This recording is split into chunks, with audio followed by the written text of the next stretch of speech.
Many thanks, Joseph. And joining us now is the former president of the Nigerian Labour Congress, also the former governor of Edo State, and now senator representing Edo North Senatorial District, Comrade Adams Oshiomhole. Good to have you on News Extra, Comrade. Thank you for having me. All right. Also with us here is the National President of the Senior Staff Association of Nigerian Universities, SANU, and affiliates of the Nigerian Labour Congress, Comrade Mohammed Haruna Ibrahim. Comrade Ibrahim also doubles as the National Internal Auditor of the NLC. Thank you for joining us, Comrade. Thanks for having me too. It's been sandwiched by two comrades this evening. I'd like to begin with Comrade Adams Oshiomhole. You've been on both sides as a union leader, now you're on the side of government. Could you tell us the high points of the struggle as a Labour leader for you? Well, thank you very much. I don't see myself as being on the other side, because Labour's business is, among other things, to try and influence public policy, including issues of compensation, which is the one that most people readily refer to. But there are other important policy issues too, like, what is happening in the economy. Are we getting more jobs? Industry is expanding. Young people, do we have appropriate training and retraining and all of that? So I do recall that moments like this, we seek not only to speak to the level of compensation, but we try to address all the issues as far as we understand them, as they affect the Nigeria polity, economy, and society. For example, wages matter to those who are employed. And so if the number of people who are employed is dwindling, you are representing fewer and fewer numbers. And so Labour naturally will be interested in the expansion of the economy. Governments alone can't be the only employer.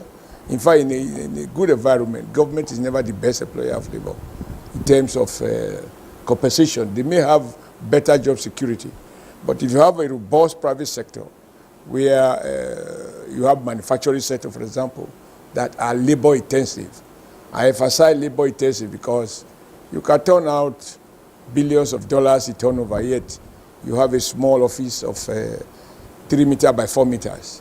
Or you have a robust manufacturing sector that is labor intensive rather than capital intensive, then thousands of people can be employed, as used to be the case in Nigeria. So all of these are the challenge that Labour confronts on days like this, because without a man having a job, there is no question of demanding wages for him or her. So I think the NSC has properly located this team. It's appropriate in times like this, but it's not just about rhetoric, it's about real. Cost of living is rising. Policies in the short run create some tension, some pains. Of course, as they say, no pain, no gain. And they hope that proper policies are put in place to ensure that not only do you mitigate the unintended consequences, but in the long run, there are policies in place that will ensure that the prosperity that will result from successful implementation of policy, that there are appropriate tools to distribute those fruits of progress in a manner that every Nigeria worker will have a sense of being part of a shareholder of Nigeria Incorporated. All right, thank you so much, Comrade Oshiomhole. Every Nigerian worker having a share, in if you like, the prosperity of the nation. I'd like to find out from Comrade Ibrahim, as a leader yourself, what resonates in your mind on a day like this? Well, thank you very much. First, let me wish all Nigerian workers, and including yourself, Happy Workers' Day. And this is a day set aside by countries that have imbibed this culture of celebrating this day to reflect and do some, comparisons and analysis of what goes around, the workplace. For a Nigerian worker, I think it's work in progress. The veterans have done their best. Our leaders have laid the foundation. But over time, what amazes workers and our leaders of labor unions is that Nigerian leaders are never bereft of ideas about churning out, goodwill messages, sounding very interesting, very reassuring. But the challenge has always remained that promises made are promises not kept. And this has been the issue reoccurring year in, year out. For those of us who work in the university sector, for example, we have been having running battles with previous and successive governments on the issues of making sure that promises made, agreements signed with governments see the light of the day. But unfortunately, nothing of such is happening. But we have started seeing some signs of good things coming. But the speed at which we are going, we believe can be better.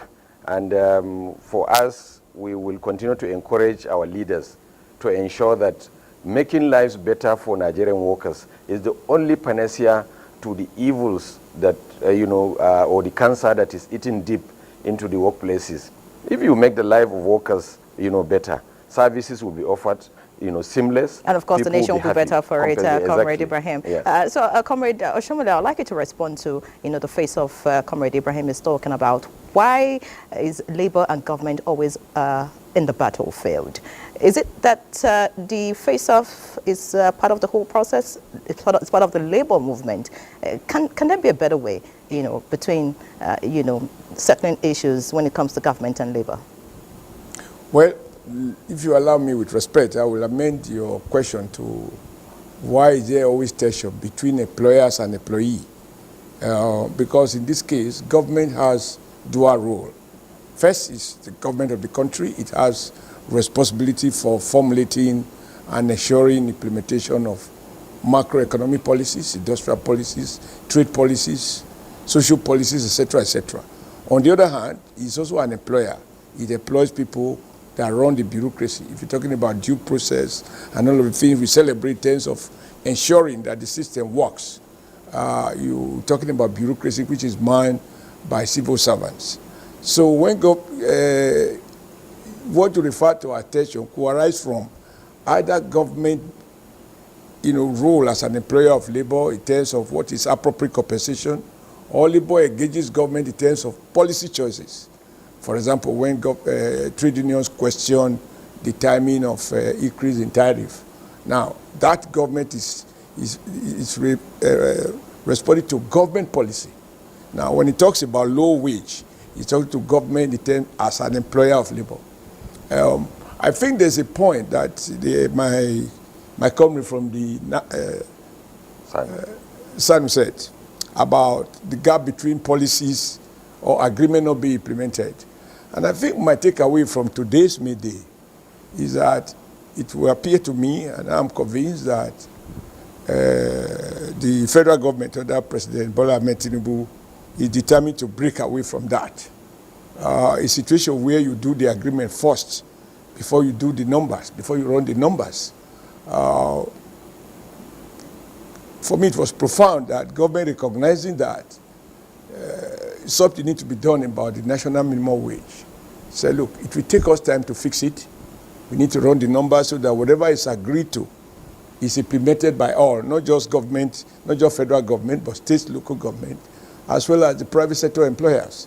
And so, however, while we take our time to do that, it's not going to be at the expense of workers. And so it will take effect from today, which is to say that whenever agreement is signed, everybody has been put on notice that you will be paying arrears if it is not concluded before the end of the month of May. For me, that is reassuring.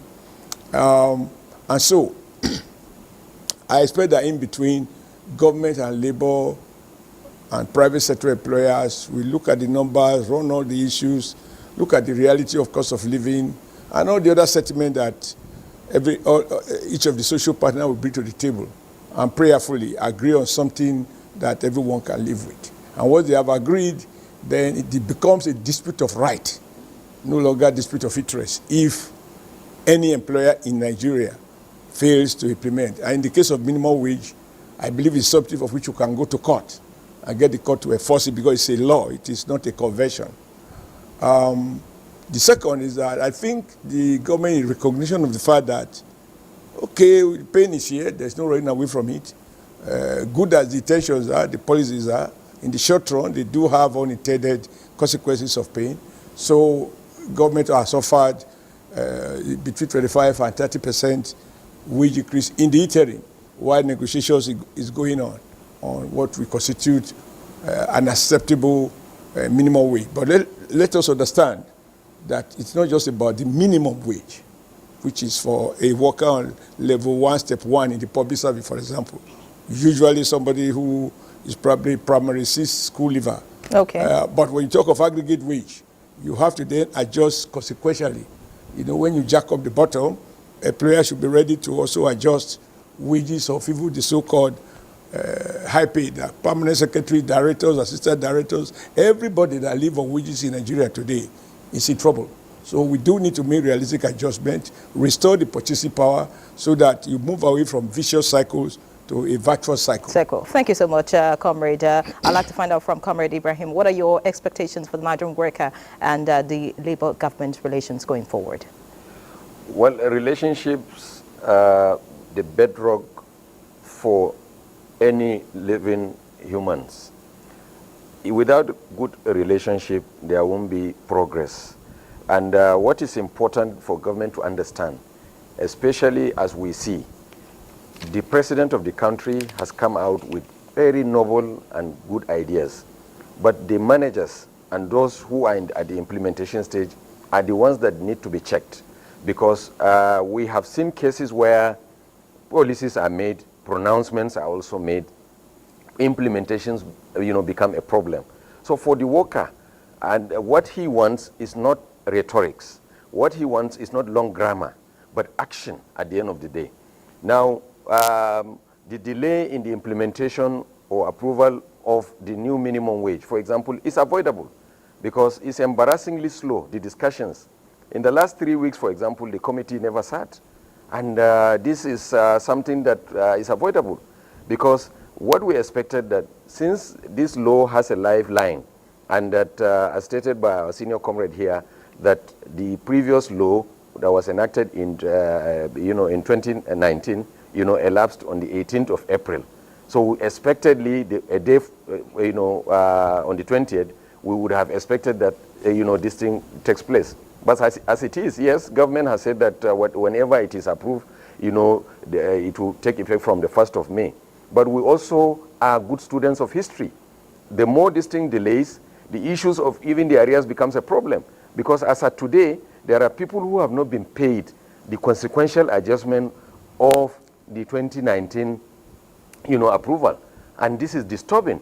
And then beyond the level of the federal workers, those workers in the states and in the local governments even suffer more because what we see is something Ibrahim, because of a very disturbing story. Thank you so much, Comrade Ibrahim. Because of time, we'll have to pause the conversation at this point. Of course, it's a continuous one. Thank you for being a part of News Extra tonight. All right, and also we also appreciate Comrade Adams Oshiomhole. By the way, the tone you speak today, different from when you were a Labour leader on the field. We do sincerely appreciate you for joining us on News Extra. Thank you very much. All right.